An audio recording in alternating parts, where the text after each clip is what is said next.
고려 중기 계경 근처 풍양고을에는 권세 높은 장시대감 댁이 있었습니다. 그 집 무남동녀 운하아씨와 마국간직이 돌쇠의 금지된 사랑 이야기를 오늘 들려드리려고 합니다. 신분의 벽을 넘으려 했던 두 사람에게는 상상하지 못한 운명이 기다리고 있었는데요. 과연 이들은 어떤 선택을 하게 될까요? 오늘도 이야기 시작하기 전에 구독과 좋아요 잊지 말고 누르셔야 우리 돌파리가 재미있게 이야기를 들려드릴 겁니다. 누르셨으면 이제 출발하겠습니다. 아씨, 말씀 전하러 왔습니다. 돌쇠구나. 무슨 일이냐? 마님께서 오늘 저녁 손님이 오시니 의복을 단정히 차려입으라 하셨습니다. 또 혼담이로구나. 알았다, 전해라. 예. 아씨, 돌쇠는 고개를 숙인 채 물러났습니다. 하지만 그의 주먹은 꽉 쥐어져 있었지요. 운하 씨도 돌쇠의 뒷모습을 말없이 바라보았습니다. 두 사람 사이에는 말로 할 수 없는 무언가가 흐르고 있었어요. 운하야, 오늘 오시는 분은 정판서 댁도련님이시다. 신뢰 없이 행동해라. 예, 어머님. 내 나이 이제 20인데 언제까지 혼처를 미루겠느냐? 이번에는 반드시 혼인을 정해야 한다. 그날 저녁 장씨 대감댁 사랑채에는 정판서 일가가 방문했습니다. 28살의 정도령은 창백한 얼굴에 허약한 체격을 가진 양반이었어요. 기침을 자주 하며 몸을 가누기도 힘들어 보였지요. 운하는 발을 들이우고 앉아 있었지만 마음속으로는 거부감이 일었습니다. 돌쇠는 사랑채 마당에서 말을 돌보며 그 광경을 멀리서 지켜보고 있었습니다. 그의 가슴은 찢어지는 듯 아팠어요. 밤이 깊어지고 손님들이 돌아간 후 운하는 후원으로 나왔습니다. 달빛 아래 연못가에 홀로 앉아 눈물을 흘렸지요. 바로 그때 어둠 속에서 돌쇠가 조심스럽게 다가왔습니다. 돌쇠가 말했습니다. 아씨, 우시면 아니 됩니다. 운하가 놀라 고개를 들었어요. 돌쇠야, 내가 어찌 여기 있느냐? 돌쇠는 주저하다가 입을 열었습니다. 소인이 감히 여쭈옵기 황송하오나 아씨께서는 정말 그 혼담을 받아들이실 작정이십니까? 운하는 한숨을 쉬었습니다. 내 뜻이 무슨 소용이 있겠느냐? 부모님 명을 거역할 수 없지 않겠느냐? 돌쇠의 눈에 절망이 서렸어요. 하지만 그는 감히 자신의 마음을 고백할 수 없었습니다. 신분의 차이가 하늘과 땅만큼 컸으니까요. 사실 두 사람의 인연은 3년 전으로 거슬러 올라갑니다. 당시 17이었던 운하는 말을 타다가 낙마할 뻔했어요. 그때 돌쇠가 재빠르게 달려와 운하를 받아냈습니다. 그날 이후 운하는 돌쇠에게 특별한 감정을 느끼기 시작했지요. 돌쇠 역시 마찬가지였습니다. 똑똑하고 씩씩한 운하 씨를 흠모하게 되었어요. 하지만 두 사람 모두 이 마음을 감출 수밖에 없었습니다. 그런데 장씨 대감댁에는 아무도 모르는 비밀이 하나 있었습니다. 바로 20년 전 장 대감이 권력을 얻기 위해 동료 관료를 모함하여 죽였다는 사실이었어요. 그 관료의 이름은 김첨이었습니다. 김첨이에게는 어린 아들이 하나 있었는데 가문이 몰락하면서 행방을 알 수 없게 되었지요. 이 모든 진실을 아는 사람은 오직 한 명, 장씨 대감댁의 늙은 종 억새뿐이었습니다. 억새는 그 비밀을 가슴에 묻고 살아왔어요. 그런데 놀랍게도 마구간직이 돌쇠가 바로 김첨이의 아들이었습니다. 하지만 돌쇠 자신도 이 사실을 전혀 모르고 있었어요. 운하와 돌쇠는 그날 밤 연못가에서 오랜 시간 이야기를 나누었습니다. 달빛이 수면에 반짝이고 가을바람이 살랑거렸지요. 운하가 물었어요. 돌쇠야, 너는 무엇이 되고 싶으냐? 돌쇠는 잠시 생각하다 대답했습니다. 소인은 그저 아씨께서 행복하시길 바랄 뿐입니다. 운하의 눈에 눈물이 고였어요. 어리석은 놈, 내 행복은 생각지도 않느냐. 돌쇠는 고개를 저었습니다. 소인 같은 천한 몸이 무슨 행복을 바라겠습니까? 그때 멀리서 박씨 부인의 목소리가 들렸습니다. 운하야, 어디 있느냐? 운하는 황급히 자리에서 일어났어요. 가봐야겠구나. 조심해서 들어가거라. 돌쇠는 운하가 사라지는 뒤태를 한참 동안 바라보았습니다. 그의 가슴 속에는 말할 수 없는 그리움과 슬픔이 차올랐지요. 다음 날 아침 장대감은 사랑채에서 돌쇠를 불렀습니다. 돌쇠야, 내일부터 너는 동대문 밖 별장으로 가서 일하거라. 돌쇠는 깜짝 놀랐어요. 대감마님, 소인이 무슨 잘못을 저질렀습니까? 장대감은 날카로운 눈빛으로 돌쇠를 쏘아보았습니다. 잘못이고 뭐고 없다. 그저 그곳에 일손이 부족하니 가는 것이다. 하지만 돌쇠는 알 수 있었어요. 어젯밤 연못가에서의 일이 들킨 것이었습니다. 운하는 이 소식을 듣고 크게 낙심했습니다. 어머님께 애원했지요. 어머님, 돌쇠를 보내지 마십시오. 그는 이 집안의 충실한 종입니다. 하지만 박씨 부인은 냉정했어요. 내가 종놈과 가까이 지낸다는 소문이 돌고 있구나. 채통을 생각해라. 운하는 더 이상 말할 수 없었습니다. 그날 저녁 돌쇠는 짐을 꾸렸어요. 억새 영감이 조용히 다가왔습니다. 돌쇠야, 내게 해줄 말이 있다. 하지만 억새는 입을 다물었어요. 아직 때가 아니라고 생각했던 것이지요. 한밤중 운하는 몰래 마구간으로 갔습니다. 돌쇠는 집 위에 앉아 있었어요. 두 사람은 마주 보았습니다. 운하가 먼저 말했어요. 미안하다, 돌쇠야. 내 때문에 내가 쫓겨나게 되었구나. 돌쇠는 고개를 저었습니다. 아씨 잘못이 아닙니다. 모두 소인이 분수를 모른 탓입니다. 운하는 품에서 작은 보자기를 꺼냈어요. 이것을 가지고 가거라. 은자 10량이 들어있다. 돌쇠는 손사래를 쳤습니다. 아씨, 이는 받을 수 없습니다. 하지만 운하는 강권했지요. 내 마음이니 받아다오. 두 사람은 그렇게 이별을 고했습니다. 돌쇠가 마구간을 나서려는 순간 운하가 그의 손을 잡았어요. 돌쇠야, 나는.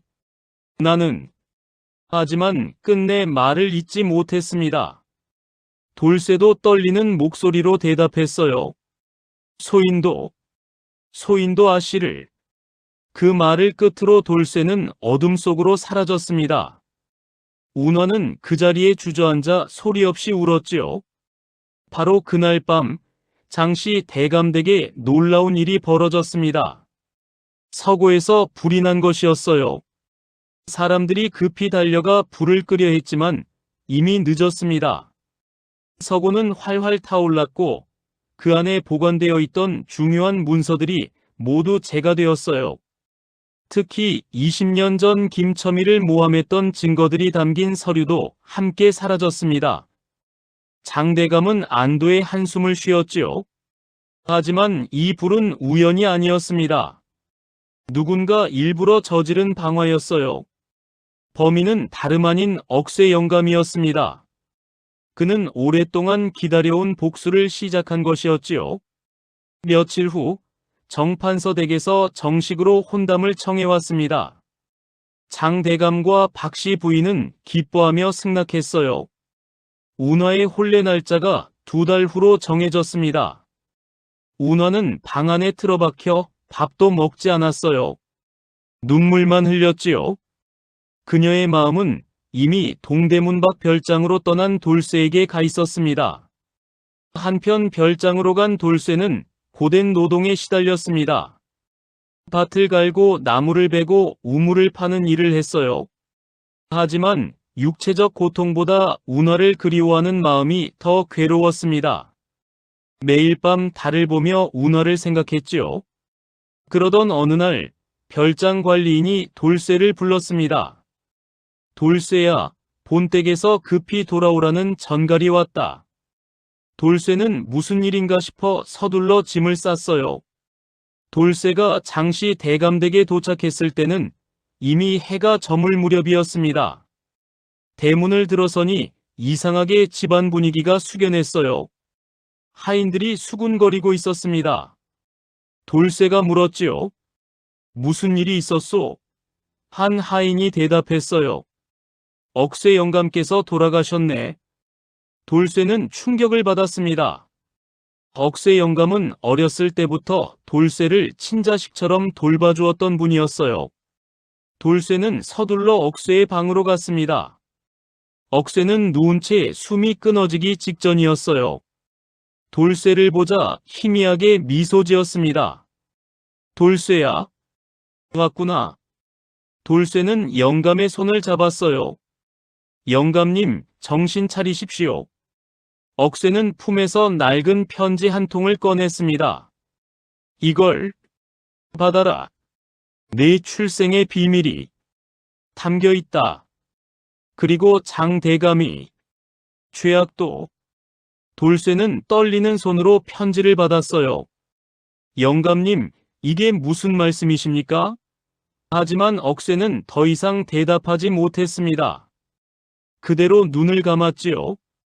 돌쇠는 그날 밤 억새 영감의 장례를 치렀습니다.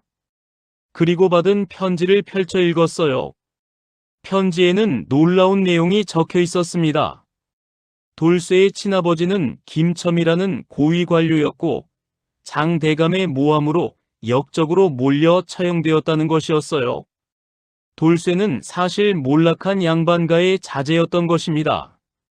그리고 억새는 김첨이의 충복으로 어린 돌쇠를 데리고 도망쳐 숨어 살았던 것이지요. 돌쇠의 손이 부들부들 떨렸습니다. 복수해야 한다는 생각과 운하에 대한 사랑이 머릿속에서 충돌했어요. 억새 영감의 장례를 치른 다음 날 아침, 돌쇠는 장대감을 찾아갔습니다. 사랑채 문 앞에서 무릎을 꿇고 앉아 대감이 나오기를 기다렸지요. 장대감이 문을 열고 나왔을 때 돌쇠의 눈빛은 평소와 달랐어요. 차갑고 날카로운 기운이 서려 있었습니다. 대감마님, 소인이 여쭐 말씀이 있습니다. 장대감은 눈썹을 찌푸렸어요. 무슨 일이냐? 돌쇠는 품에서 억새가 준 편지를 꺼냈습니다. 이 편지를 보셨으면 합니다.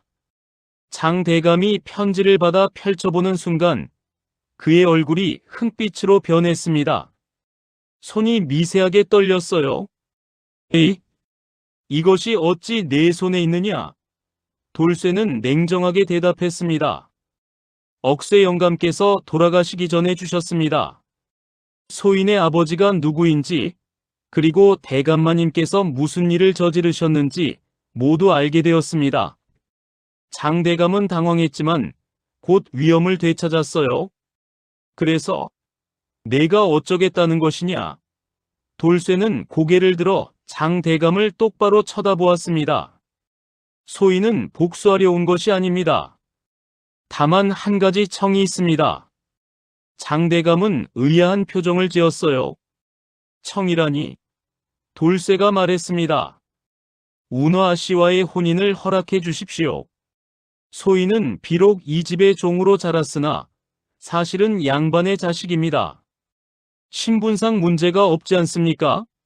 장대감은 코웃음을 쳤습니다. 허허, 이 미친놈을 보게. 내가 비록 김첨이의 아들이라 한들 이미 역적의 자식 아니냐. 더구나 20년을 종으로 살았는데 누가 너를 양반으로 인정하겠느냐. 돌쇠는 이를 악물었어요. 그렇다면 소인이 이 편지를 세상에 공개하겠습니다. 대감마님의 죄가 만천하에 드러날 것입니다. 장대감의 눈빛이 살기를 띠었습니다. 내 이놈, 감히 나를 협박하느냐? 하지만 곧 침착함을 되찾았어요. 좋다. 내가 제안 하나 하지. 내가 그 편지를 불태우고 이 집을 영원히 떠난다면 은자 100냥을 주겠다. 멀리 가서 새 삶을 살아라. 돌쇠는 단호하게 고개를 저었습니다. 소인은 돈이 필요한 것이 아닙니다. 오직 운화 씨만을 원할 뿐입니다. 장대감은 화가 치밀었어요. 당장 썩 물러가지 못할까? 내 주제에 내 딸을 탐한다니, 이 불경한 놈. 돌쇠는 자리에서 일어났습니다. 사흘을 드리겠습니다. 그때까지 생각해 보십시오. 그리고 사랑채를 나갔지요. 장대감은 즉시 박씨 부인을 불렀습니다. 큰일이요. 돌쇠 그놈이 옛날 일을 알게 되었소. 박씨 부인은 놀라며 물었어요. 그게 무슨 말씀이십니까? 장대감은 억새가 남긴 편지 이야기를 했습니다. 박씨 부인의 얼굴도 창백해졌어요. 그럼 어찌하시렵니까? 장대감은 잠시 생각하다가 말했습니다. 방법은 하나밖에 없소. 돌쇠를 없애야 하오. 박씨 부인은 고개를 끄덕였어요. 하지만 함부로 해쳐서는 안 됩니다. 소문이 나면 큰일입니다. 장대감은 음험한 미소를 지었습니다. 염려 마시오. 내게 묘책이 있소. 그날 저녁 장대감은 관아의 포졸대장을 몰래 불렀습니다. 포졸대장 최철은 장대감에게 여러 번 은혜를 입은 사람이었어요. 대감마님, 무슨 일로 부르셨습니까? 장대감이 말했습니다. 우리 집 종하나가 도둑질을 했소. 은자 50냥을 훔쳐 달아났소. 잡아다가 곤장을 쳐주시오. 최철은 고개를 끄덕였어요. 그 종의 이름이 무엇입니까? 돌쇠라 하오. 내일 아침 일찍 잡으러 오시오. 하지만 이 대화를 엿듣는 사람이 있었습니다. 바로 운화였어요. 운화는 우연히 사랑채 뒤편을 지나가다가 아버지의 목소리를 들었습니다. 창문 틈으로 안을 살짝 들여다보았지요. 돌쇠가 위험에 처했다는 것을 안 운화는 급히 자기 방으로 돌아왔어요. 어찌해야 하나? 돌쇠에게 알려야 하는데. 운화는 밤이 깊을 때까지 기다렸습니다. 모두가 잠든 시각, 몰래 마구간으로 갔어요. 돌쇠는 마구간에서 잠을 청하지 못하고 있었습니다. 운화가 나타나자 깜짝 놀랐지요. 아씨, 이 밤에 어인 일이십니까? 운화는 숨을 헐떡이며 말했어요. 돌쇠야, 큰일 났어. 아버님께서 내일 아침 널 잡아들일 계획이야. 도둑으로 몰아 곤장을 치려 하신대. 돌쇠는 씁쓸하게 웃었습니다. 역시 그러실 줄 알았습니다. 운화는 돌쇠의 손을 꽉 잡았어요. 지금 당장 도망가야 해. 멀리 떠나서 숨어야 해. 하지만 돌쇠는 고개를 저었습니다. 소인은 도망가지 않겠습니다. 운화는 눈물을 흘렸어요. 어리석은 사람, 죽고 싶어서 미쳤니? 돌쇠가 대답했습니다. 아씨를 두고 어찌 떠나겠습니까? 운화는 결심한 듯 말했어요. 그렇다면 나와 함께 떠나자. 돌쇠는 믿을 수 없다는 표정을 지었습니다. 아씨, 그게 무슨 말씀이십니까? 운화가 말했어요. 나는 정판서 댁 도령과 혼인하기 싫어. 차라리 너와 함께 멀리 떠나고 싶어. 우리 둘이 계경을 벗어나 어디든 가서 새로 살면 되지 않겠니? 돌쇠는 감격스러우면서도 걱정스러웠습니다. 하지만 아씨, 양반 규수께서 천안종놈과 도망친다면 평생 손가락질 받으실 것입니다. 운화는 단호하게 말했어요. 상관없어. 나는 네가 좋아. 신분이 무슨 대수야? 사랑하는 사람과 함께 사는 게 더 중요하지 않겠니? 돌쇠의 눈에도 눈물이 맺혔습니다. 아씨. 두 사람은 그렇게 껴안았어요. 달빛이 마구간 안으로 스며들었지요. 오랜 침묵 끝에 돌쇠가 말했습니다. 좋습니다. 아씨와 함께 떠나겠습니다. 운화는 미소 지었어요. 내일 새벽 닭이 울기 전에 북문으로 나가자. 거기서 만나. 돌쇠는 고개를 끄덕였습니다. 알겠습니다, 아씨. 운하는 조심스럽게 마구간을 빠져나갔어요. 하지만 이 장면을 또 다른 사람이 지켜보고 있었습니다. 바로 장씨 대감댁의 여종 복순이었어요. 복순이는 평소 돌쇠를 흠모했었는데 돌쇠가 운하만 바라보는 것에 질투심을 품고 있었습니다. 복순이는 즉시 박씨 부인에게 달려갔어요. 마님, 큰일 났습니다. 박씨 부인은 잠옷 차림으로 나왔습니다. 한밤중에 무슨 소란이냐? 복순이가 헐떡이며 말했어요. 아씨께서 돌쇠와 내일 새벽에 도망치기로 약속하셨습니다.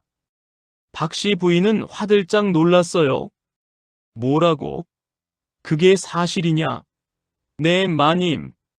제가 똑똑히 보았습니다. 박씨 부인은 즉시 장 대감을 깨웠습니다. 영감, 큰일 났습니다.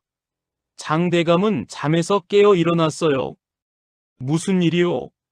박씨 부인이 복순이에게 들은 이야기를 전했습니다. 장 대감은 분노로 얼굴이 붉어졌어요. 감히 내 딸을 유혹하다니. 당장 잡아들여야겠소. 하지만 박씨 부인은 냉정했습니다. 잠시만 기다리십시오. 좋은 생각이 있습니다. 장 대감이 물었어요. 무슨 생각이요? 박씨 부인이 말했습니다. 내일 새벽 두 사람이 도망칠 때 현장을 잡으면 됩니다. 그리고 돌쇠는 운하를 유괴한 죄로 엄하게 처벌하고 운하는 집에 가두어 버리면 됩니다. 장 대감은 고개를 끄덕였어요. 그것 좋은 생각이요. 그렇게 하시오. 박씨 부인은 복순이에게 말했습니다. 너는 이 일을 아무에게도 말하지 마라. 알겠느냐? 복순이는 고개를 숙였어요. 네, 마님. 하지만 복순이의 마음속에는 복잡한 감정이 소용돌이 쳤습니다. 돌쇠를 사랑했지만 그를 위험에 빠뜨리게 된 것이었어요. 하지만 이미 엎질러진 물이었지요. 다음 날 새벽, 아직 동이 트기 전이었습니다. 운하는 조용히 자기 방을 빠져나왔어요. 간단한 찜 보따리 하나만 들고 북문으로 향했습니다. 돌쇠도 마구간에서 나와 약속 장소로 갔지요. 두 사람은 북문 앞에서 만났어요. 운하가 속삭였습니다. 왔구나. 돌쇠가 대답했어요. 네, 아씨. 자, 어서 가시지요. 두 사람은 조심스럽게 북문을 열었습니다. 바로 그때 사방에서 횃불이 켜지며 사람들이 나타났어요. 장 대감과 박씨 부인, 그리고 포졸들이었습니다. 장 대감이 소리쳤어요. 저놈을 잡아라.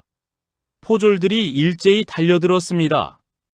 돌쇠는 운하를 뒤로 감싸며 막아섰어요. 물러서시오. 하지만 포졸들은 돌쇠를 에워쌌습니다. 운하가 소리쳤지요. 아버님, 제발 돌쇠를 해치지 마세요. 장대감은 차갑게 말했습니다. 내 2년 양반의 교수가 종놈과 정을 통하다니 가문의 수치로구나. 운하는 눈물을 흘리며 대답했어요. 아버님, 저는 돌쇠를 사랑합니다. 신분이 무슨 상관입니까? 박씨 부인이 운하를 향해 다가왔습니다. 그리고 따귀를 3개 때렸어요. 철없는 것, 내가 무슨 짓을 하는지 아느냐? 운하는 뺨을 부여잡고 주저앉았습니다. 돌쇠가 분노하며 소리쳤어요. 아씨를 때리지 마시오. 그리고 포졸들을 향해 덤벼들었습니다. 돌쇠는 힘이 센 청년이었어요. 포졸 서넛을 단숨에 내동댕이 쳤지요. 하지만 숫자가 너무 많았습니다. 결국 포졸들에게 붙잡히고 말았어요. 장 대감이 명령했습니다. 저놈을 관하로 끌고 가서 곤장 100대를 쳐라. 그리고 귀양 보내도록 하라. 포졸들이 돌쇠를 끌고 가려 했어요. 운하가 아버지에게 매달렸습니다. 아버님, 제발 안 됩니다. 돌쇠를 보내지 마세요. 하지만 장 대감은 냉혹했어요. 내년은 안채에 가두어라. 홀레일까지 한 발짝도 밖에 나오지 못하게 하라. 하인들이 운하를 붙들어 끌고 갔습니다. 운하는 울부짖었어요.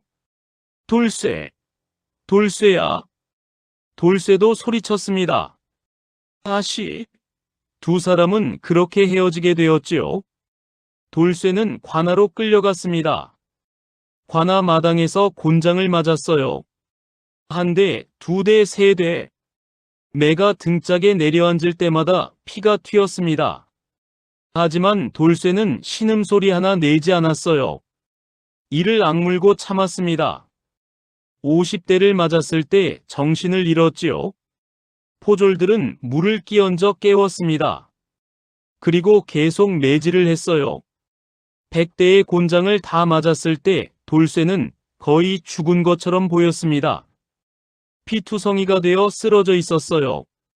포졸 대장 최철이 차가운 목소리로 말했습니다. 이놈을 함경도 북쪽 끝 두만강 근처로 귀양 보내라. 평생 돌아오지 못하게 하라. 포졸들은 돌쇠를 수레에 실었습니다. 그리고 개경을 떠났지요. 한편 장시 대감대 간채에 갇힌 운하는 밥을 먹지 않았습니다.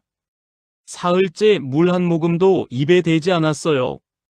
박씨 부인이 걱정스러워 찾아왔습니다. 운하야, 밥을 먹어야지. 이러다 죽겠구나. 하지만 운하는 대답하지 않았어요. 그저 벽만 바라보고 앉아 있었습니다. 박씨 부인이 한숨을 쉬었어요. 내가 아무리 버텨도 소용없다. 돌쇠는 이미 멀리 귀양 갔고 내 혼례는 보름 후로 정해졌다. 운하의 눈에서 눈물이 주르륵 흘렀습니다. 그날 밤 운하는 몰래 방문을 열고 나왔습니다. 하인들이 지키고 있었지만 모두 졸고 있었어요. 운하는 조용히 담을 넘었습니다. 그리고 집을 빠져나와 북쪽으로 향했지요. 돌쇠가 간 곳을 찾아가려는 것이었어요. 하지만 여자의 몸으로 혼자 길을 가기는 위험했습니다.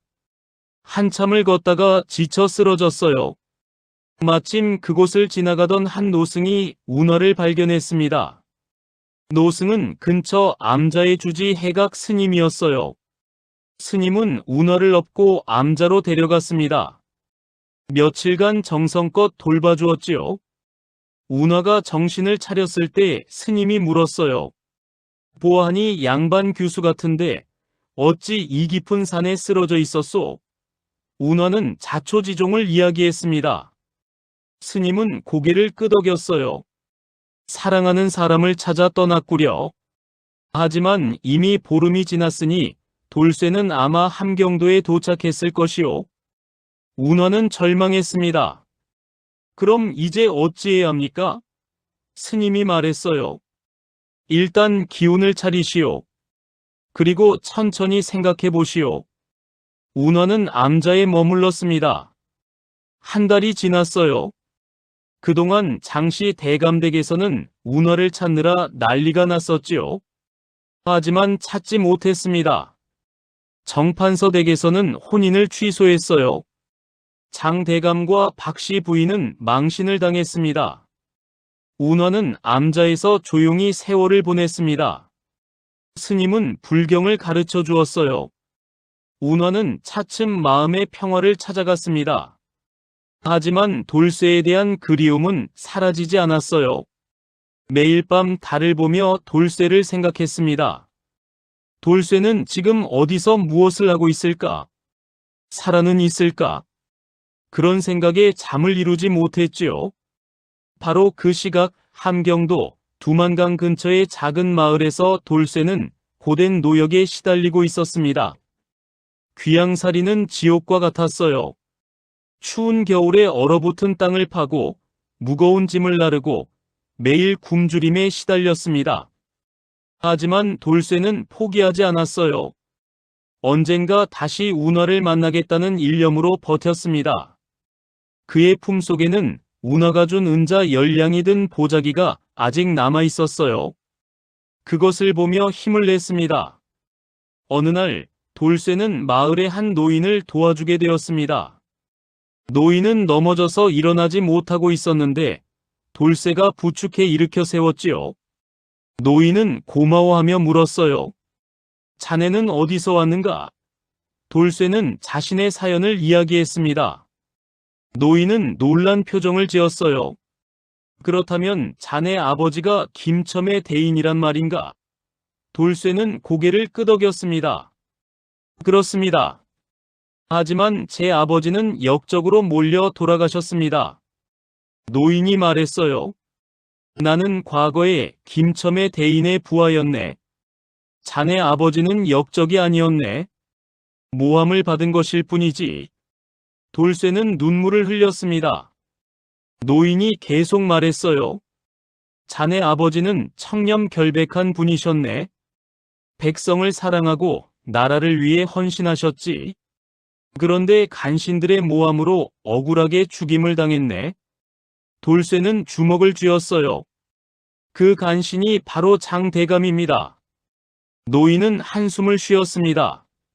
세상은 불공평하네. 하지만 언젠가 진실은 밝혀질 것이네. 돌쇠는 그날부터 더욱 강해지기로 결심했습니다. 언젠가 개경으로 돌아가 운하를 다시 만나고 아버지의 누명을 벗기겠다고 다짐했어요. 그리고 매일 밤 북쪽 하늘의 별을 보며 운하를 떠올렸습니다. 운하도 같은 별을 보고 있을까? 그런 생각을 하며 잠들었지요. 시간이 흘러 1년이 지났습니다. 운하는 여전히 산중암자에서 해각 스님과 함께 지내고 있었어요. 이제는 머리를 깎고 비구니가 되어 법명을 정운이라 지었습니다. 매일 불경을 읽고 참선을 하며 마음을 다스렸지요. 하지만 밤이 되면 여전히 돌쇠 생각에 잠을 이루지 못했습니다. 해각 스님은 운하의 마음을 알고 있었어요. 어느 날 스님이 말했습니다. 정운아, 내 마음속에 아직 집착이 남아있구나. 운하는 고개를 숙였어요. 송구스럽습니다, 스승님. 하지만 돌쇠를 잊을 수가 없습니다. 스님은 한숨을 쉬었습니다. 사람의 인연이란 참으로 오묘한 것이지. 내가 그를 잊지 못한다면 다시 만날 날이 올 것이다. 하지만 그때까지 수행을 게을리하지 마라. 운하는 고개를 끄덕였어요. 명심하겠습니다. 그런데 그날 오후 암자의 뜻밖의 손님이 찾아왔습니다. 바로 복순이었어요. 복순이는 운하를 배신했던 그 여종이었지요. 복순이는 초라한 행색으로 암자 문을 두드렸습니다. 스님, 살려주십시오. 해각 스님이 문을 열자 복순이는 그대로 쓰러졌어요. 운하가 복순이를 알아보고 놀랐습니다. 복순이 아니냐? 어찌 이런 곳까지 왔느냐?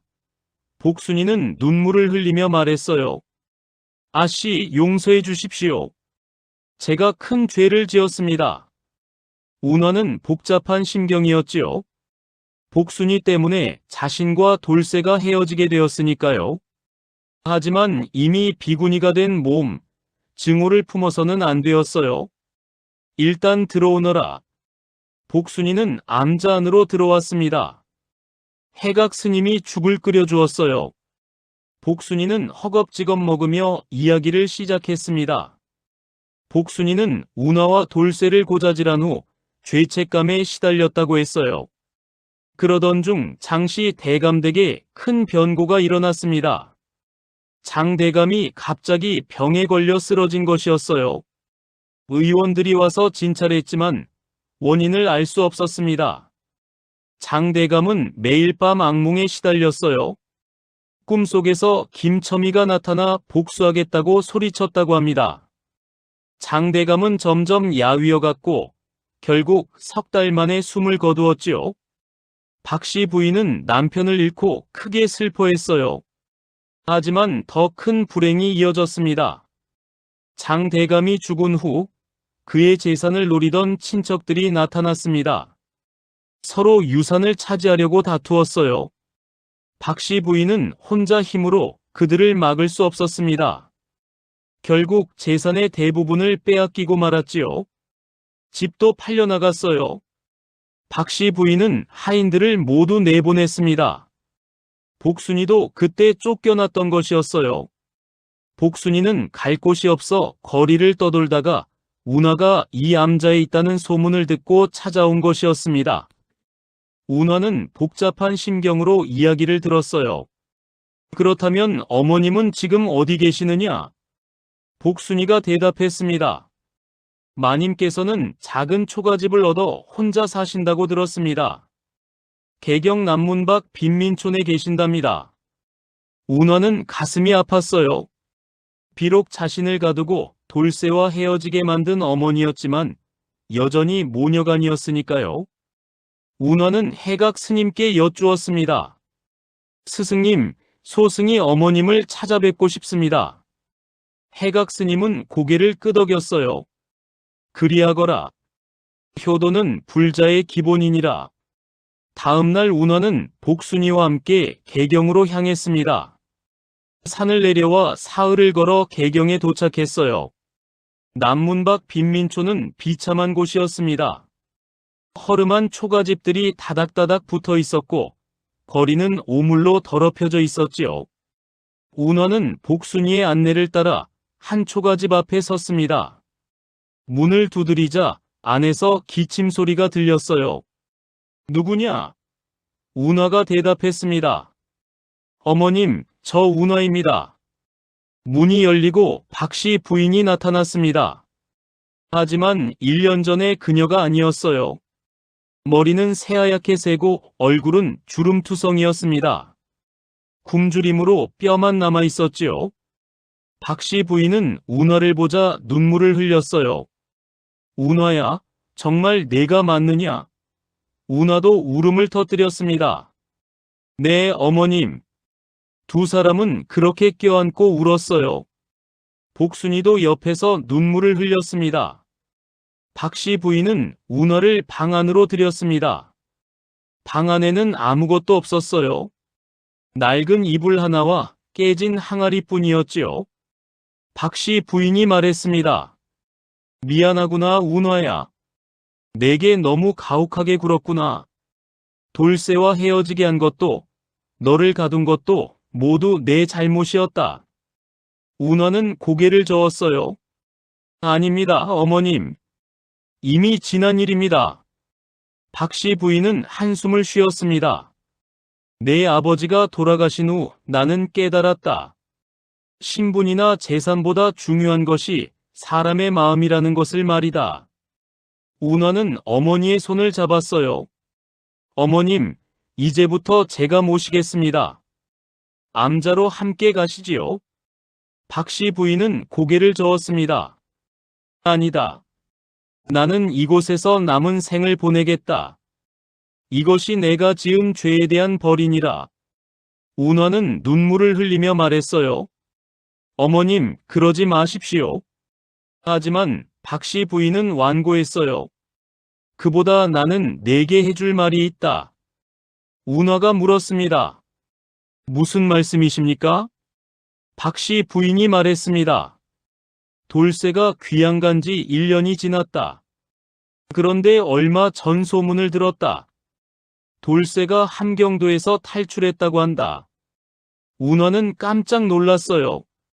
정말입니까? 어머님은 어디서 그런 소문을 들으셨습니까? 박씨 부인이 대답했습니다. 이 동네에 함경도에서 온 행상이 있었다. 그가 하는 이야기를 들었다. 귀양살이하던 젊은이가 관리를 속이고 도망쳤다고 한다. 그 젊은이의 특징이 돌쇠와 똑같았다. 운하의 가슴이 두근거렸어요. 그렇다면 돌쇠가 살아있다는 말씀이신가요? 박씨 부인은 고개를 끄덕였습니다. 아마도 그럴 것이다. 하지만 그가 어디로 갔는지는 모르겠구나. 운하는 희망이 생겼어요. 돌쇠를 다시 만날 수 있을지도 모른다는 생각이 들었습니다. 어머님, 저는 돌쇠를 찾아 나서겠습니다. 박씨 부인은 딸의 손을 꽉 잡았어요. 그리하거라. 그리고 그를 찾거든 내가 미안했다고 전해다오. 운화는 눈물을 흘리며 고개를 끄덕였습니다. 운화는 어머니께 자신이 가지고 있던 은자를 모두 드렸어요. 그리고 복순이에게 어머니를 잘 모시라고 당부했습니다. 복순이는 눈물을 흘리며 약속했어요. 아씨, 제가 목숨 걸고 마님을 모시겠습니다. 운화는 암자로 돌아가지 않고 바로 돌쇠를 찾아 나섰습니다. 하지만 어디서부터 찾아야 할지 막막했어요. 개경거리를 헤매며 돌쇠의 소식을 물어보았지만 아무도 모른다고 했습니다. 그러던 어느 날 운화는 시장 근처에서 한 무리의 사람들이 모여 있는 것을 보았습니다. 무슨 일인가 싶어 다가가 보니 벽보가 붙어 있었어요. 벽보에는 이렇게 쓰여 있었습니다. 역적 김첨이의 아들 김돌쇠를 찾습니다. 그를 잡아오는 자에게 은자 100냥을 주겠습니다. 운화는 충격을 받았어요. 장씨 대감댁의 친척들이 돌쇠를 잡으려고 현상금을 건 것이었습니다. 돌쇠가 가지고 있던 편지 때문에 자신들의 죄가 드러날까 두려워한 것이지요. 운화는 더욱 급해졌습니다. 돌쇠를 빨리 찾아야 했어요. 하지만 혼자 힘으로는 어려웠습니다. 그때 운화는 한 가지 생각이 떠올랐어요. 예전에 아버지 장대감과 원수지간이었던 정승이 있었습니다. 바로 이 정승이었어요. 이 정승은 청렴하고 정의로운 인물로 유명했습니다. 운화는 이 정승댁을 찾아갔어요. 이 정승은 운화를 만나자 놀랐습니다. 그대가 장대감의 딸이라고? 무슨 일로 나를 찾았는가? 운화는 모든 것을 솔직하게 이야기했어요. 아버지가 김첨이를 모함한 일, 돌쇠가 김첨이의 아들인 것, 그리고 억새가 남긴 편지까지 모두 말했습니다. 이 정승은 심각한 표정으로 들었어요. 그렇다면 그 편지가 어디 있는가? 운화가 대답했습니다. 돌쇠가 가지고 있습니다. 하지만 지금 행방을 알 수 없습니다. 이 정승은 잠시 생각하다가 말했습니다. 알겠네. 내가 돕겠네. 김첨의 대인은 억울하게 죽은 충신이었네. 그의 누명을 벗겨야 하네. 그리고 그대가 사랑하는 돌쇠도 찾아야겠지. 운화는 감사의 인사를 올렸어요. 정승님 고맙습니다. 이 정승은 부하들을 시켜 돌쇠를 찾기 시작했습니다. 한편 돌쇠는 실제로 함경도에서 탈출에 성공했습니다. 1년간의 고된 귀양살이 끝에 기회를 노려 야밤에 도망쳤어요. 두만강을 건너 몰래 남쪽으로 내려왔습니다. 석 달 동안 산과 들을 헤매며 개경을 향해 걸었지요. 중간에 도적들을 만나기도 하고 굶주림에 시달리기도 했습니다. 하지만 운화를 만나겠다는 일념으로 포기하지 않았어요. 돌쇠가 개경 근처에 도착했을 때는 이미 겨울이 시작되는 때였습니다. 하지만 함부로 개경에 들어갈 수 없었어요. 자신을 찾는 현상금이 걸려 있다는 것을 알았으니까요. 돌쇠는 개경 외곽의 한 폐가에 숨어 지냈습니다. 밤에만 몰래 나와 먹을 것을 구했어요. 그러던 어느 날 돌쇠는 우연히 한 거지 노인을 만났습니다. 노인은 떨고 있었어요. 돌쇠는 자신의 옷을 벗어 노인에게 덮어주었습니다. 노인은 고마워하며 물었어요. 젊은이, 자네는 참 마음씨가 착하구먼. 그런데 왜 이런 곳에 숨어 지내는가? 돌쇠는 자신의 사연을 간략히 이야기했습니다. 노인은 고개를 끄덕이며 말했어요. 그렇다면 내가 도와주지. 나는 비록 거지 신세지만 개경 구석구석을 잘 아네. 내가 찾는 여인의 소식도 알아봐 주겠네. 돌쇠는 감사했어요. 고맙습니다, 노인장. 며칠 후 노인이 돌아와 말했습니다. 운화라는 여인에 대해 알아보았네. 그녀는 산중암자에서 비구니가 되었다가 최근에 개경으로 왔다고 하네. 지금은 이 정승댁에 머물고 있다더군. 돌쇠는 깜짝 놀랐어요. 정말입니까? 그렇다면 제가 찾아가야겠습니다. 하지만 노인이 말렸습니다. 아직 때가 아니네. 자네를 잡으려는 자들이 곳곳에 있네. 조금만 더 기다리게. 돌쇠는 초조했지만 참았습니다. 그리고 매일 밤 이 정승댁 근처를 배회하며 운하의 모습을 보려고 했어요. 어느 날 밤 정말로 운하를 보게 되었습니다. 운하는 정승댁 정원을 거닐고 있었어요. 달빛 아래 그녀의 모습은 1년 전보다 야위었지만 여전히 아름다웠습니다. 돌쇠는 담 너머로 운하를 바라보며 눈물을 흘렸어요. 아씨. 하지만 감히 부를 수 없었습니다. 자신의 모습을 보이면 운하가 위험해질 수도 있었으니까요. 바로 그때 운하가 고개를 들었습니다. 마치 누군가의 시선을 느낀 것처럼요. 주위를 둘러보았지만 아무도 없었어요. 운하는 한숨을 쉬며 중얼거렸습니다. 돌쇠야, 너는 지금 어디 있느냐? 사람만 있다면 제발 나타나다오. 돌쇠는 그 목소리를 들었어요. 가슴이 찢어지는 것 같았습니다. 하지만 여전히 나타날 수 없었어요. 다음 날, 이 정승은 조정에 상소를 올렸습니다. 20년 전 김첨희의 영모 사건을 재조사해야 한다는 내용이었어요. 김첨희는 억울하게 죽었을 가능성이 크다고 주장했습니다. 조정은 발칵 뒤집혔어요. 이미 끝난 사건을 왜 다시 꺼내느냐며 반대하는 신하들이 많았습니다. 하지만 임금은 이 정승의 말에 귀를 기울였어요. 재조사를 명령했습니다. 이 소식이 퍼지자 장씨 대감댁의 친척들은 크게 당황했습니다. 진실이 밝혀지면 자신들도 연루될 수 있었으니까요. 그들은 돌쇠를 더욱 급히 찾기 시작했어요. 현상금을 은자 200냥으로 올렸습니다. 개경 곳곳에 밀정을 풀었지요. 돌쇠는 점점 더 위험한 상황에 몰렸습니다. 어느 날 밤 돌쇠가 숨어 지내던 폐가에 자객들이 들이닥쳤습니다. 장씨 대감댁 친척들이 보낸 자들이었어요. 돌쇠는 급히 도망쳤습니다. 거리를 뛰어다니며 추격을 따돌렸지요. 하지만 자객들은 끈질겼습니다. 결국 돌쇠는 막다른 골목에 몰렸어요. 앞에는 높은 담벽, 뒤에는 자객들이 다가오고 있었습니다. 돌쇠는 각오를 다졌어요. 여기서 죽을 수는 없다. 운하를 다시 만나야 한다. 바로 그때 골목 위에서 밧줄이 내려왔습니다.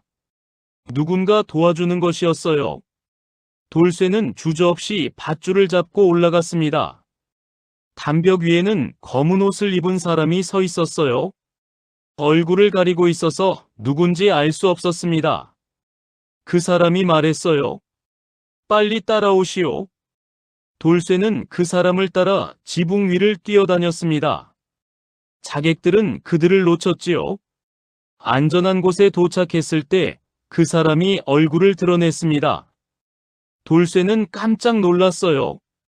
그 사람은 바로 운하였습니다. 아씨! 운하도 눈물을 흘리며 돌쇠를 껴안았어요. 돌쇠야, 정말 내가 맞구나. 살아있었구나. 두 사람은 1년 만에 재회했습니다. 그 감격은 말로 표현할 수 없었어요. 운하와 돌쇠는 이 정승이 마련해준 은신처에 숨었습니다. 작은 별채였는데 아무도 찾아오지 않는 조용한 곳이었어요. 두 사람은 1년 만에 재회를 기뻐하며 밤새 이야기를 나누었습니다. 돌쇠는 함경도에서의 고된 생활을, 운하는 암자에서의 시간을 이야기했어요. 서로의 손을 꽉 잡고 눈물을 흘렸지요.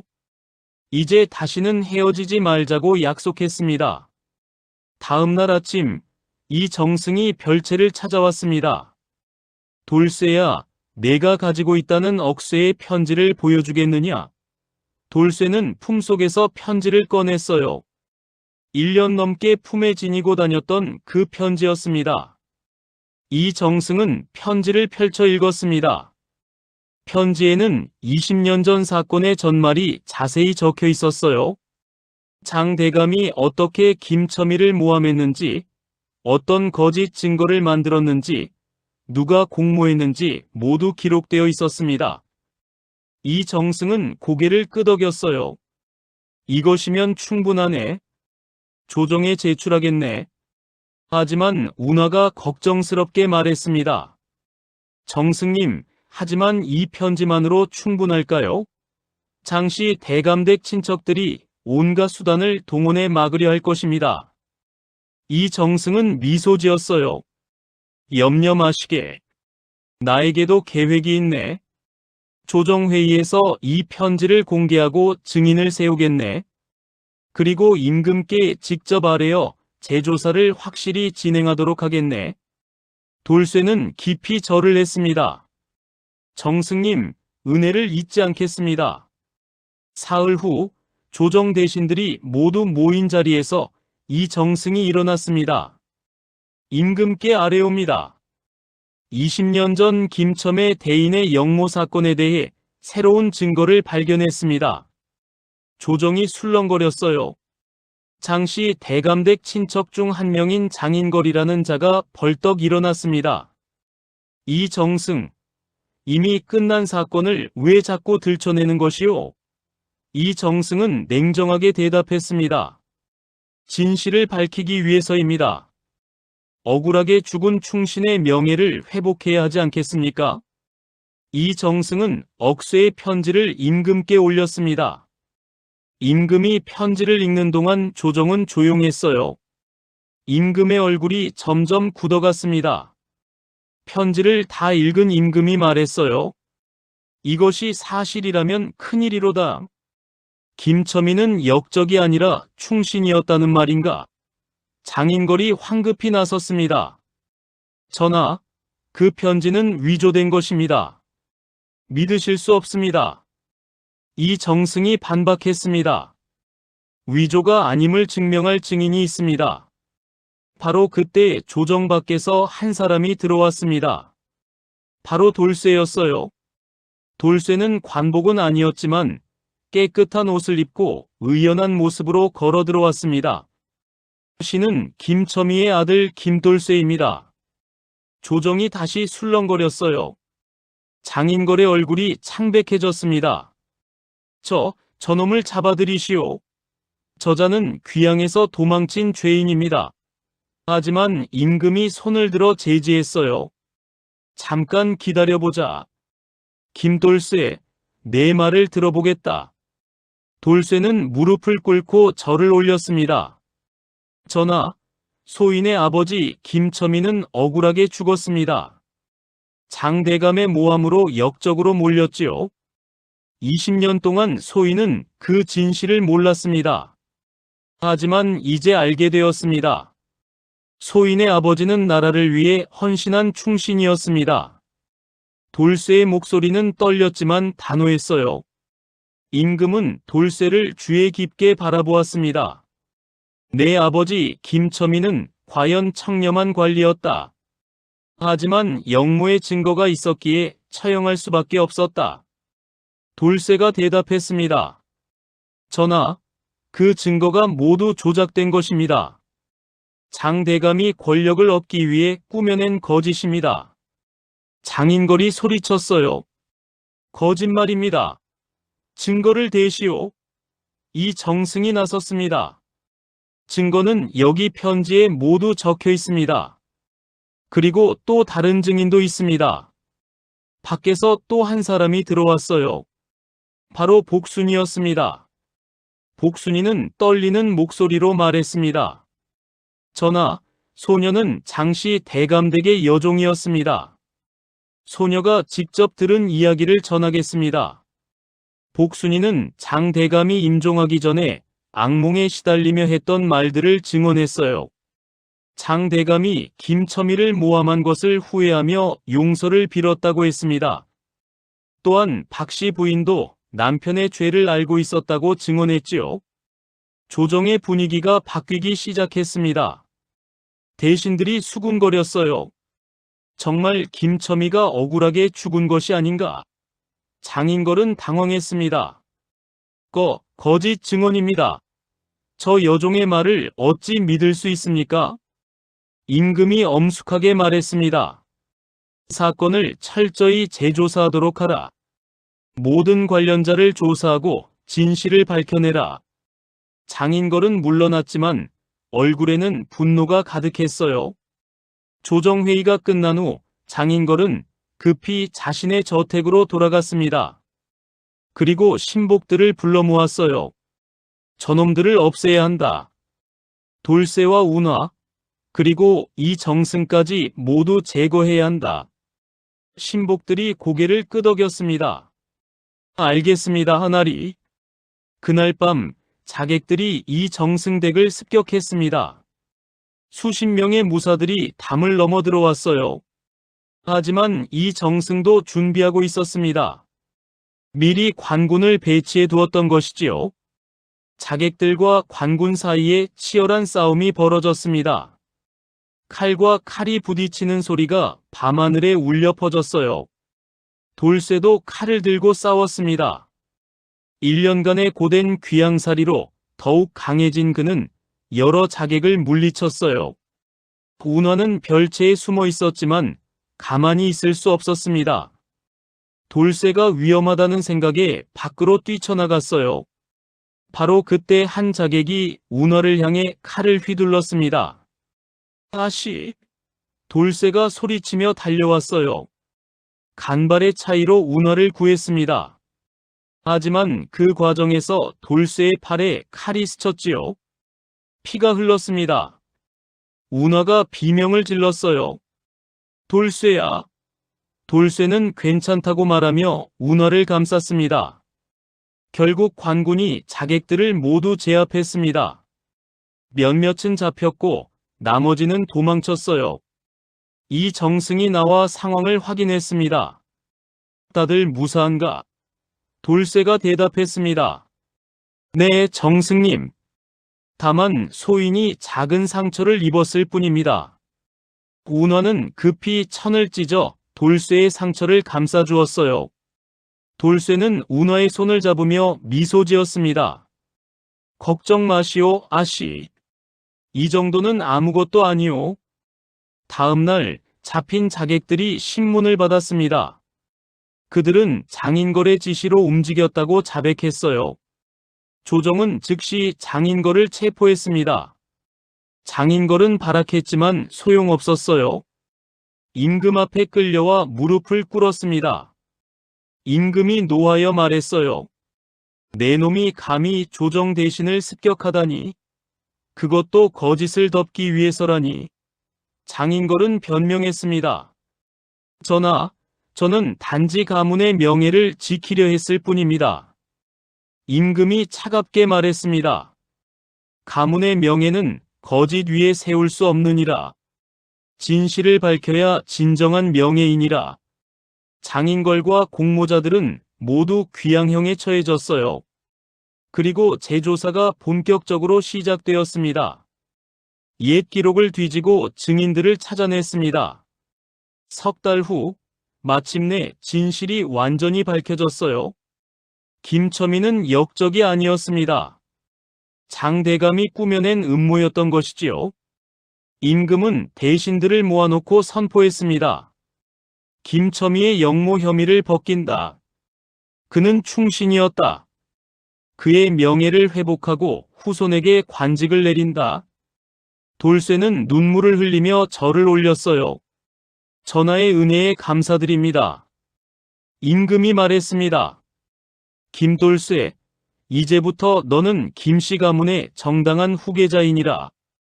내 아버지의 관직을 이어받아 나라를 위해 일하거라. 돌쇠는 감격스러웠습니다. 삼가 명을 받들겠습니다. 하지만 임금은 한 가지 물었어요. 김돌쇠에 들으니 내가 장대감의 딸 운하와 사랑한다 하던데 사실이냐? 돌쇠는 당황했습니다. 어떻게 대답해야 할지 몰랐어요. 그때 이 정승이 나섰습니다. 전하, 사실입니다. 하지만 두 사람의 사랑은 진실합니다. 신분의 차이를 넘어선 순수한 마음입니다. 임금은 잠시 생각했습니다. 그러면서 미소를 지었어요. 좋다. 두 사람의 혼인을 허락한다. 비록 운하가 장대감의 딸이지만 그녀는 아버지의 죄와 무관하니라. 돌쇠는 믿을 수 없었어요. 정말입니까, 전하? 임금이 고개를 끄덕였습니다. 진정한 사랑 앞에서 과거의 원한은 의미가 없느니라. 새로운 시작을 하거라. 돌쇠는 땅에 엎드려 절을 올렸습니다. 전하의 크신 은혜, 평생 잊지 않겠습니다. 조정의 대신들도 박수를 쳤어요. 그것은 아름다운 순간이었습니다. 하지만 바로 그때 뜻밖의 일이 벌어졌습니다. 조정 밖에서 한 여인이 급히 들어왔어요. 바로 박씨 부인이었습니다. 박씨 부인은 초라한 옷차림이었지만 당당하게 걸어 들어왔지요.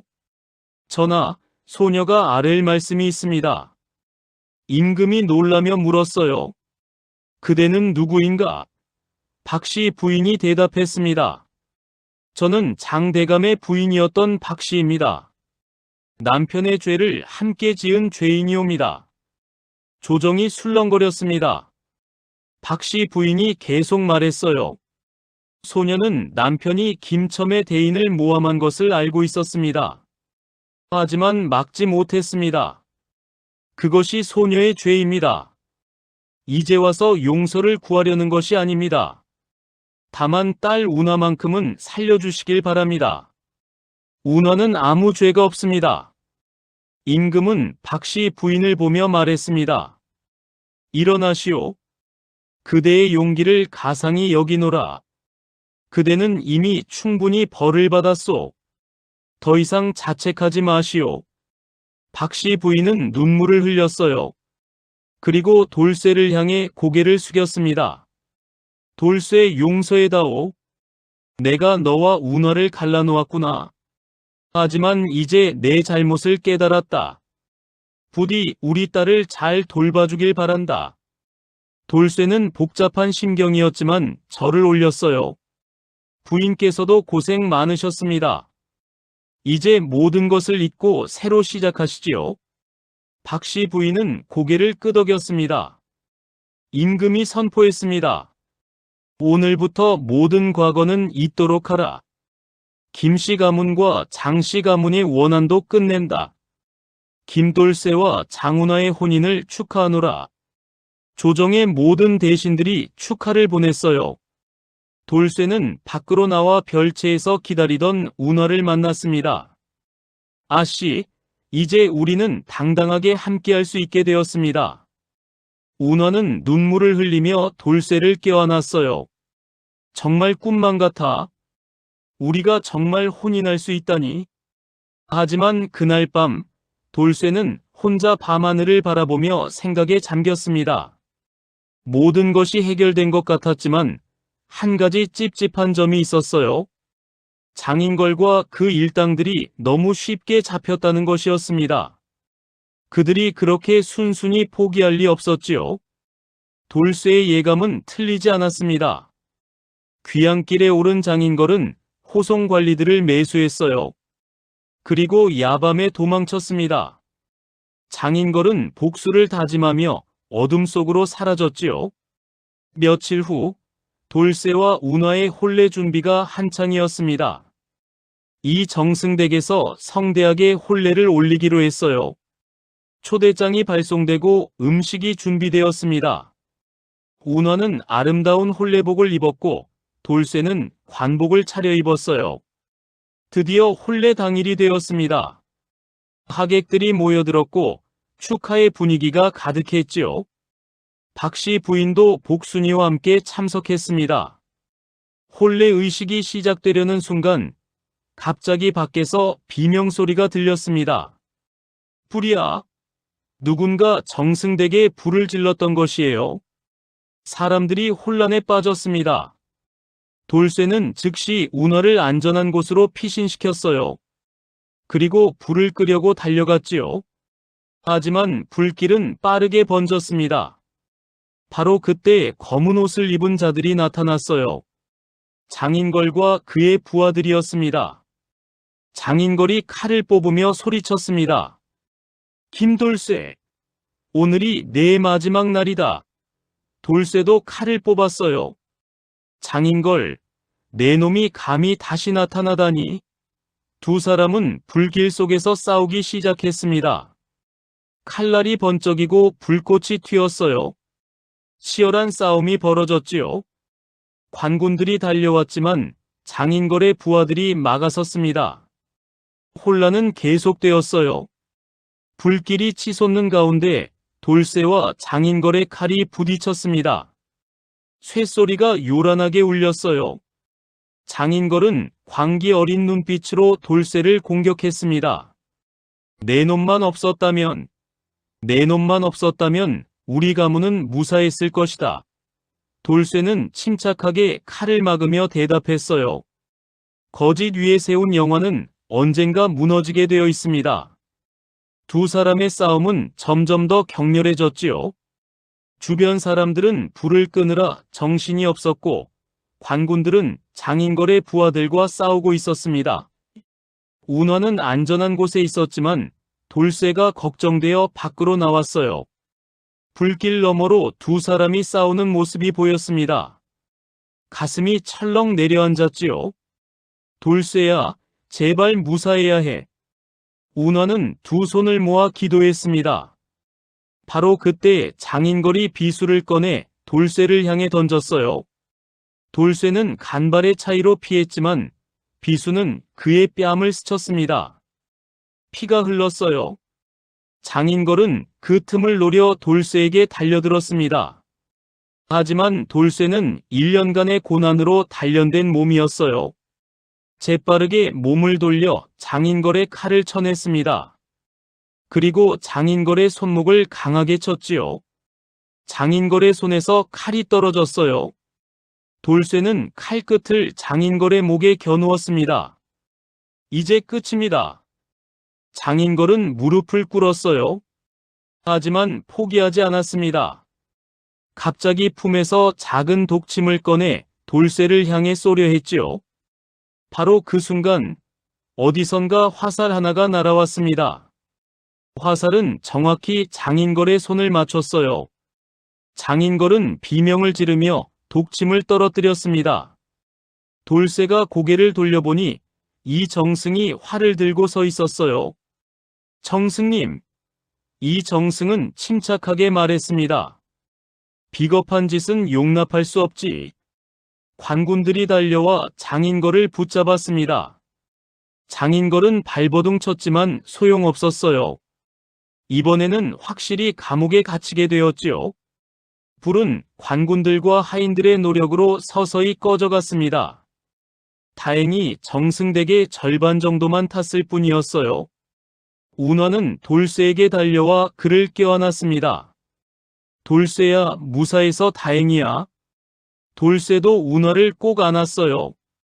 이제 정말 끝났습니다, 아씨. 두 사람은 그렇게 한참을 껴안고 있었지요. 주변 사람들이 박수를 쳤습니다. 시련을 이겨낸 두 사람을 축하하는 박수였어요. 하지만 바로 그때 뜻밖의 일이 벌어졌습니다. 감옥으로 끌려가던 장인걸이 갑자기 쓰러진 것이었어요. 입에서 피를 토하며 경련을 일으켰습니다. 사람들이 급히 달려갔지만 이미 늦었어요. 장인걸은 그 자리에서 숨을 거두었습니다. 알고 보니 그는 돌쇠에게 쏘려던 독침의 독이 자신의 손에 묻어 중독된 것이었지요. 자신이 준비한 독으로 자신이 죽은 것이었습니다. 사람들은 허무하다는 표정을 지었어요. 악행의 대가는 결국 자신에게 돌아온다는 것을 보여주는 결말이었습니다. 장인걸의 죽음으로 모든 위협이 사라졌습니다. 이제 진정한 평화가 찾아온 것이지요. 사흘 후 돌쇠와 운하의 혼례가 다시 치러졌습니다. 이번에는 아무런 방해도 없었어요. 궁궐에서 임금이 보낸 축하 선물도 도착했습니다. 비단과 은자, 그리고 돌쇠에게 내려진 관직 임명장이었어요. 돌쇠는 정오품 벼슬을 받았습니다. 아버지 김첨이를 이어 나라를 위해 일하게 된 것이지요. 혼례 의식이 거행되었습니다. 돌쇠는 당당한 신랑이 되어 운하 앞에 섰어요. 운하는 아름다운 혼례복을 입고 고개를 숙이고 있었습니다. 두 사람은 서로를 향해 절을 올렸지요. 하늘과 땅에 절하고 부모님께 절하고 서로에게 절했습니다. 박씨 부인은 눈물을 흘리며 지켜보았어요. 복순이도 옆에서 함께 울었습니다. 이 정승은 흐뭇한 미소를 지었지요. 하객들은 모두 축하의 박수를 보냈습니다. 혼례가 끝나고 피로연이 열렸습니다. 음악이 흐르고 음식이 나왔어요. 사람들은 즐겁게 이야기를 나누며 축하했습니다.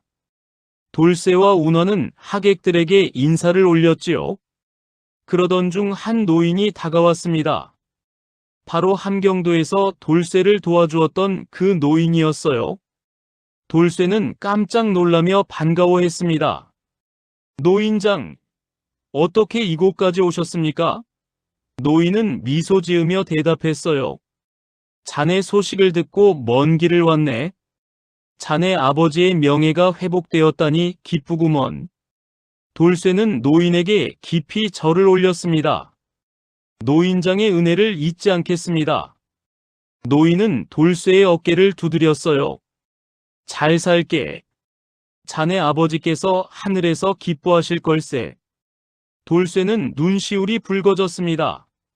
하늘을 올려다보며 중얼거렸어요. 아버지, 소자가 아버지의 누명을 벗겼습니다. 이제 편히 쉬십시오. 하늘에는 구름 사이로 햇살이 비쳤습니다. 마치 김첨이가 대답하는 것 같았어요. 피로연이 끝나고 밤이 되었습니다. 돌쇠와 운하는 신방으로 들어갔어요. 촛불이 밝게 타오르고 있었습니다. 두 사람은 마주 앉아 서로를 바라보았지요. 운하가 먼저 입을 열었습니다. 돌쇠야, 우리가 정말 함께 살 수 있게 되었구나. 아직도 믿기지 않아? 돌쇠는 운하의 손을 잡았어요. 저도 그렇습니다, 아씨. 아니, 이제는 아씨가 아니라 부인이라 불러야겠지요. 운하는 얼굴을 붉히며 웃었습니다. 돌쇠가 말했습니다. 우리가 여기까지 오기까지 참 많은 일이 있었습니다. 헤어짐도 있었고 고난도 있었지요. 하지만 결국 함께하게 되었습니다. 이 모든 것이 하늘의 뜻이 아닐까 싶습니다. 운하는 고개를 끄덕였어요. 그렇겠지. 우리의 사랑이 진실했기에 하늘도 도와준 것 같아. 돌쇠는 운하를 부드럽게 껴안았습니다. 평생 부인을 지키겠습니다. 절대 놓지 않겠습니다. 운하도 돌쇠를 안으며 속삭였어요. 나도 당신 곁을 떠나지 않을 거예요. 그로부터 석 달 후, 돌쇠는 관직에 나가 일하기 시작했습니다. 성실하고 정직한 그는 금세 임금의 신임을 얻었어요. 백성들을 위해 좋은 정책을 제안하고 불의를 바로잡았습니다.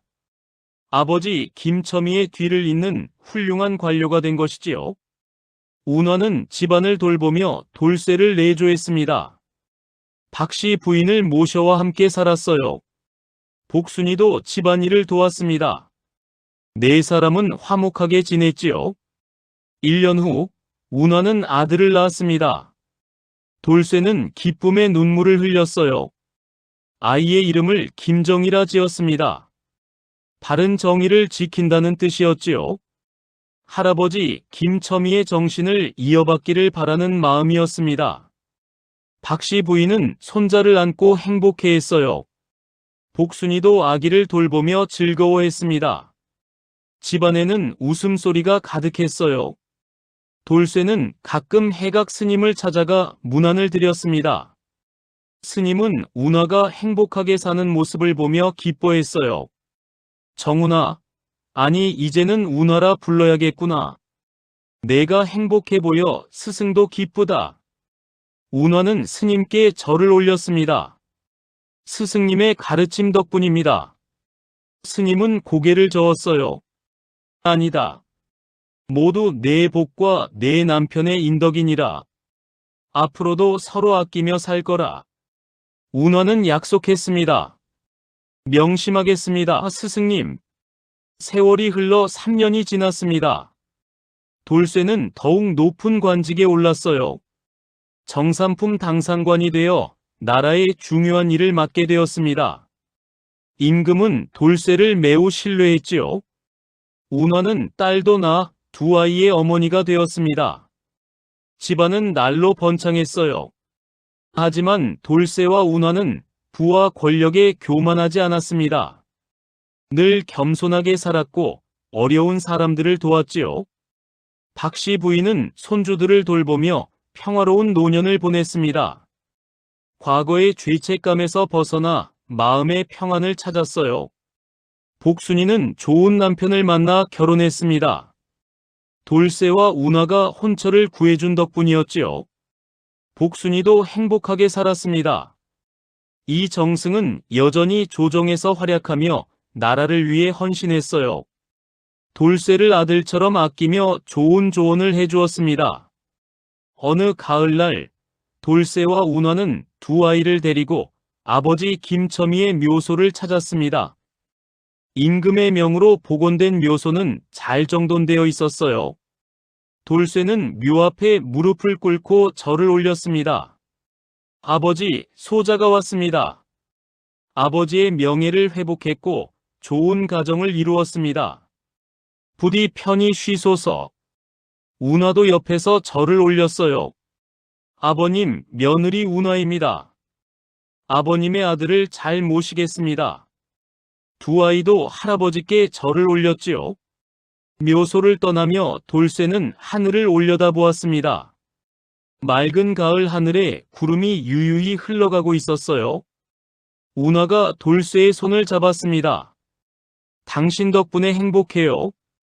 돌쇠가 미소 지으며 대답했어요. 저야말로 부인 덕분입니다. 우리 함께 이 행복을 오래오래 지켜나갑시다. 운하는 고개를 끄덕였어요. 네, 그렇게 해요. 두 아이가 부모의 손을 잡고 깔깔 웃었습니다. 가족은 그렇게 함께 집으로 돌아갔지요. 그날 밤 돌쇠는 억새 영감이 준 그 편지를 다시 꺼내 보았습니다. 이 편지 덕분에 아버지의 누명을 벗겼고 운하와 함께할 수 있었어요. 돌쇠는 편지를 조심스럽게 접어 보관했습니다. 자손 대대로 물려줄 가보로 삼기 위해서였지요. 그리고 창밖을 바라보았습니다. 달빛이 고요히 집안을 비추고 있었어요. 운하가 아이들을 재우고 돌쇠 옆에 앉았습니다. 두 사람은 말없이 서로의 손을 잡았지요. 세상에는 많은 어려움과 시련이 있습니다. 신분의 차이도, 과거의 원한도, 세상의 편견도 있지요. 하지만 진실한 사랑과 정의는 결국 모든 것을 이겨냅니다. 돌쇠와 운하는 그것을 증명했어요. 두 사람은 평생 서로를 아끼며 살았습니다. 자녀들을 잘 키워 훌륭한 사람으로 만들었어요. 백성들은 돌쇠 부부를 칭송했고 그들의 이야기는 오래도록 전해졌습니다. 훗날 돌쇠가 늙어 임종을 맞이할 때 운하가 곁을 지키고 있었습니다. 돌쇠는 운하의 손을 꽉 잡으며 말했어요. 부인, 평생 함께해 주어서 고맙소. 당신과 함께한 삶이 행복했소. 운하는 눈물을 흘리며 대답했습니다. 저야말로 고마워요. 당신을 만나 진정한 사랑을 알았어요. 돌쇠는 미소 지으며 눈을 감았습니다. 운하는 남편의 손을 놓지 않았어요. 그렇게 두 사람은 죽음조차 갈라놓을 수 없는 사랑을 지켜냈습니다. 운하도 1년 후 돌쇠를 따라갔습니다. 두 사람은 나란히 묻혔어요. 묘소 앞에는 자손들이 세운 비석이 있었습니다. 비석에는 이렇게 새겨져 있었지요. 여기 진정한 사랑으로 살다간 두 영혼이 잠들다. 신분을 넘고 시련을 이겨낸 그들의 이야기는 영원히 기억될 것이다. 비석 앞에는 늘 꽃이 놓여 있었어요. 후손들과 마을 사람들이 바친 꽃이었습니다. 그리고 세월이 더 흘러 200년이 지났습니다. 돌쇠와 운하의 이야기는 전설이 되어 사람들 입에서 입으로 전해졌어요. 양반의 따님과 종이었던 청년의 사랑 이야기, 정의를 위해 싸운 아들의 이야기, 진실이 결국 승리한다는 교훈.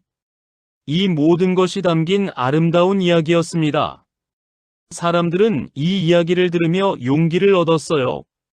어떤 어려움도 이겨낼 수 있다는 희망을 가졌습니다. 달빛이 비추는 어느 밤, 돌쇠와 운하의 묘소에 2개의 나비가 날아왔습니다. 나비들은 묘 주위를 함께 날아다니다가 서로 어울려 춤을 추었어요. 마치 돌쇠와 운하의 영혼이 다시 만나 기뻐하는 것 같았습니다. 나비들은 한참을 날다가 달빛 속으로 사라졌지요. 그리고 바람이 불어 나뭇잎들이 살랑거렸습니다. 평화롭고 아름다운 밤이었어요. 사랑은 죽음을 넘어 영원하다는 것을 보여주는 밤이었습니다.